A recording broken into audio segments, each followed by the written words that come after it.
actual students? Yes. Yeah, that's good. Okay. Start. Yeah, you good. Okay. So today we're going to be talking about influence, and particularly the influence we have on people that are younger than us, the next generation. As young adults and college students, we often hear that we're the next generation, that we're shaping the future, and that's true. But our actions aren't going to just affect us and our future, they're even going to affect the people behind us even more. Whether this is economically, politically, environmentally, or spiritually. And so today we're going to look at a story in the Bible in Genesis that shows the effect that one generation had on another. So if you guys will turn with me to Genesis chapter 37.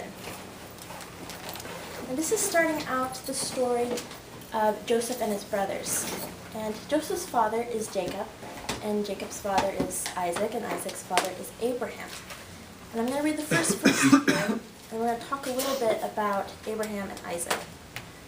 So Genesis 37:1 says, Jacob lived in the land where his father stayed, the land of Canaan. Now this is the land that God promised to Abraham. This is the land that was tied to the covenant. And because Abraham believed God, and because of his relationship and that covenant with God, he was promised this land, the land of Canaan. And from that relationship and that covenant, Isaac and now Jacob are living in the land. This is just a little example of a positive influence of one generation to the next. So going on to verse 2, it says, This is the account of Jacob. Joseph, a young man of 17, was tending the flocks with his brothers, the sons of Bilhah and the son of Zilpah, his father's wives, and he brought their father a bad report about them. Now Israel loved Joseph more than any of his other sons, because he had been born to him in his old age, and he made a colorful robe for him. When his brothers saw that their father loved him more than any of them, they hated him and could not speak a kind word to him. So here we see we're introduced to this idea of favoritism, that Jacob favored Joseph more than his other sons. And this is not the first time we see this in Jacob's life. First, he favored Rachel over Leah, and now this has been translated into his sons. But even before this, we see in Isaac favored Esau, and Rebekah favored Jacob. And because of that favoritism, there's that deception that goes on about the birthright, and the brothers, Esau and Jacob, were in conflict. And eventually that is reconciled in the chapters before this. But as we go on in chapter 37, we're going to see what happens with these brothers due to favoritism. So I'm going to read verse 5. Joseph had a dream, and when he told it to his brothers, they hated him all the more. He said to them, Listen to this dream I had. We were binding sheaves of grain out in the field, when suddenly my sheaf rose and stood upright, while your sheaves gathered around mine and bowed down to it.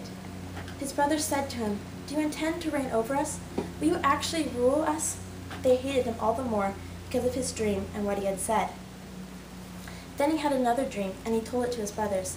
Listen, he said, I had another dream, and this time the sun and the moon and the 11 stars were bowing down to me. When he told it to his father as well as his brothers, his father rebuked him and said, What is this dream you had? Will your mother, I, and your brothers actually come and bow down to the ground before you? His brothers were jealous of him, but his father kept the matter in mind. Dreams during this time were often seen as divine revelation. They were seen as a god or God telling someone what's going to happen in the future, or revealing something to them, which is why Jacob in verse 11 kept the matter in mind. He rebuked Joseph, but he remembered it. He kept on to it. Whereas the brothers' reaction is different. They hated Joseph even more. They were jealous of him. And even though his father had all the more reason to be upset about this dream, as he was even in a place of higher authority than the brothers were, the brothers had a stronger, more negative reaction, due to the fact that they already hated Joseph because their father favored him. So I'm going to read a pretty large chunk and then we're going to explore how this all played out. So verse 12. Now his brothers had gone to graze their father's flocks near Shechem, and Israel loved Joseph. As you know, your brothers are grazing the flocks near Shechem. Come, I'm going to send you to them. Very well, he replied. So he said to them, Go and see if all is well with your brothers and with the flocks, and bring word back to me.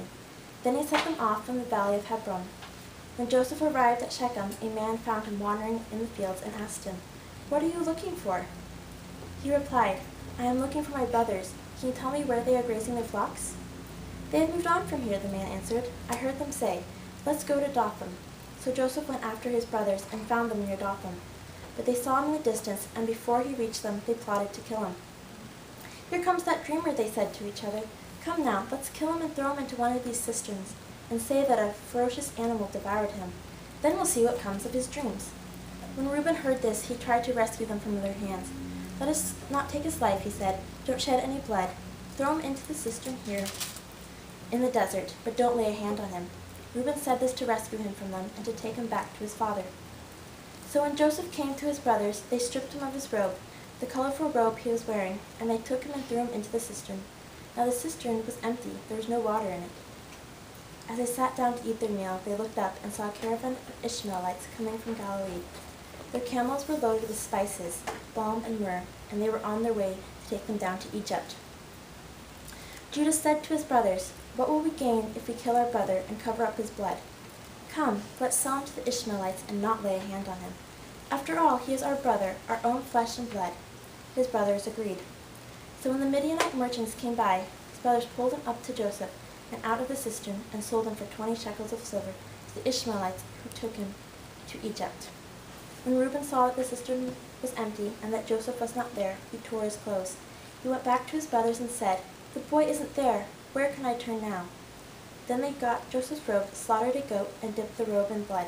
They took the colorful robe back to their father and said, We found this. Examine it to see whether it is your son's robe. He recognized it and said, It is his son's robe. Some ferocious animal has devoured him. Joseph has been torn to pieces. So here we see that the brothers wanted to kill Joseph. And then they decided to just throw him in a pit and let the exposure kill him. And finally, they decided that they would sell him to the Midianites. But if we look back at Jacob and Esau, Esau also wanted to kill Jacob. But Jacob fled, and Esau never laid a hand on him. And they were reconciled before any violence took place between them. But now in the next generation, the problem of favoritism is there again. And this time, there is an act of violence. They do want to kill Joseph, and then they end up selling him off. So we see that happen. And then we also see deception. They deceived Jacob by taking his robe and putting the goat's blood on it and bring it to Jacob. And if we look back in the story of Jacob and Esau, we see that Jacob deceives Isaac with the skin of a goat and his brother's clothes. So we see that familiar story happen again. So this story happened a long time ago, but we still see a lot of the same aspects of it. In our world today, we see jealousy, hatred, and favoritism. And looking back, we can see how that started smaller in one generation and escalated in the next. Now, recently I've heard a lot of people say how it gets harder and harder for each generation to live a godly life because we see the sin and the mistakes have a snowball effect. And I've seen this personally in my own life within my family and also now spreading outside. My mom and her mom didn't have the best relationship. My mom never felt like she could live up to my grandma's expectations. She never felt like she was good enough and my grandma approved of her. And my mom and I sort of have that same relationship. I never feel like I can live up to her expectations, and because of that, there's a lot of tension and that not an easy relationship. And now I obviously don't have any kids of my own, but I am a nanny, and I watch two of the most sweetest kids there ever have been, and I love them. But the older one is in 5th grade, and she's a girl, and I find that we have a similar relationship as my mom and I do. And I don't know, I can't even really pinpoint how that happened or what these specific actions are, but we have that kind of same tension, that same problem that my mom and I have. And at first I couldn't figure out why we weren't connecting last year and what was the matter. And then one day the girl gave me this look on her face, and I realized that's the same thing that I do to my mom. And I was like, that is what's going on here. It's the same thing that my mom and I have a problem with. And so I recognized this problem of this thing that's been passed down through different generations. So I was like, okay, I want to change this. But I couldn't figure out how to do that. Like, I don't know what I can do differently. I don't know what I can say differently. So I found the only thing that I can really do is to just give it to God, and just to ask Him to take care of it, to break that generation problem that's in my family and now in her life. Joseph and his brothers didn't have that option because they had God, but it wasn't the same as we are now under the new covenant with Jesus, and how we have the Holy Spirit living in us, and we have the opportunity to go to God and give it to Him and to let Him live through us and change our actions. In 1 Corinthians 11:1, Paul writes, "Follow my example as I follow the example of Christ." And this is a really scary thing to say, to ask someone to follow your example. Paul writes it, and I'm like, he can say that because he's an apostle. He can say that because he saw Jesus. But can I really say that? That doesn't seem like something I can do. But we have Christ living in us. Someone's going to follow us whether we want them to or not. Like whether we are living like Christ is in us or whether we're not, people are going to follow our example whether they want to or not. It's just how the world works. We're relational people. We mimic what other people do without knowing it. And so my main point for today is that a generation is following. And even as we are still young adults and we aren't necessarily thinking about those people behind us, it is such an important thing to keep in mind, to know that we need to be mindful of the children behind us. We need to be mindful of how our actions and how our lives are going to affect those people behind us. And so as I close today, I just want to reread 1 Corinthians 11:1. Follow my example as I follow the example of Christ. Let's pray.